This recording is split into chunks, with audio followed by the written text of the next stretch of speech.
Bagaikan bunga-bunga di musim semi, aku selalu ceria setiap hari. Hai hai semuanya, aku Bunga. Mari belajar bersamaku. Nah, kali ini kita akan belajar tentang komunikasi dalam konseling lintas budaya. Teman-teman, apa sih komunikasi dalam lintas budaya? Komunikasi dalam konseling lintas budaya adalah proses pertukaran informasi, perasaan, dan makna antara konselor dan konseli yang berasal dari latar belakang budaya yang berbeda.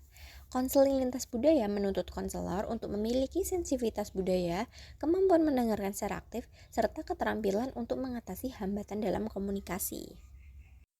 Lalu, apa aja sih peran komunikasi dalam proses konseling lintas budaya? Nah, peran yang pertama adalah membangun hubungan terapeutik atau rapport. Hal ini bertujuan untuk membangun hubungan awal sebagai salah satu proses keberhasilan komunikasi dalam konseling lintas budaya. Yang kedua adalah memfasilitasi pemahaman terhadap realitas budaya konseling.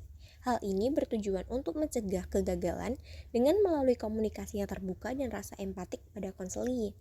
Yang ketiga adalah mengurangi bias stereotip dan distorsi pesan. Hal ini juga sebagai salah satu cara untuk menyaring sebuah proses konseling agar tidak terjebak dalam prasangka budaya. Yang keempat adalah sebagai media validasi dan pemberdayaan konseli. Nah, dalam hal ini, komunikasi dengan konseli ternyata juga berfungsi sebagai sebuah penerimaan dengan saling menghargai dan mengakui pengalaman berdasarkan perspektif budayanya. Yang kelima adalah menjadi jembatan transformasi dan adaptasi diri. Hal ini juga mempermudah konseli menemukan keseimbangan antara mempertahankan identitas budaya dengan beradaptasi terhadap lingkungan yang baru. Dalam berkomunikasi pasti akan timbul yang namanya kendala atau hambatan. Nah, apa aja sih hambatan komunikasi dalam konseling lintas budaya? Yang pertama adalah hambatan bahasa atau verbal. Yang kedua, hambatan nonverbal atau bahasa tubuh. Yang ketiga, perbedaan nilai dan norma budaya. Yang keempat, stereotip dan prasangka. Nah, mengutip dari Jurnal Bimbingan dan Konseling Islam karya Anton Widodo, Andi Rahman dan Evi Septiana tahun 2023, stereotip menurunkan kepercayaan dan menghambat keterbukaan. Nah, yang kelima adalah hambatan psikologis atau kecemasan dan ketidakpercayaan.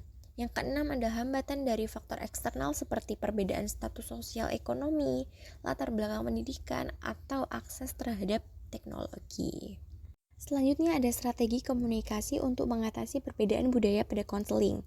Yang pertama adalah konselor perlu memahami keberagaman budaya dan mempelajari nilai, norma, serta gaya komunikasi konseli. Dua, konselor harus menggunakan bahasa yang jelas dan adaptif. Yang tiga, konselor perlu peka terhadap komunikasi nonverbal seperti ekspresi wajah, gerak tubuh, kontak mata, dan lain-lain. Yang keempat, konselor perlu mengakui dan menghargai identitas budaya konseli.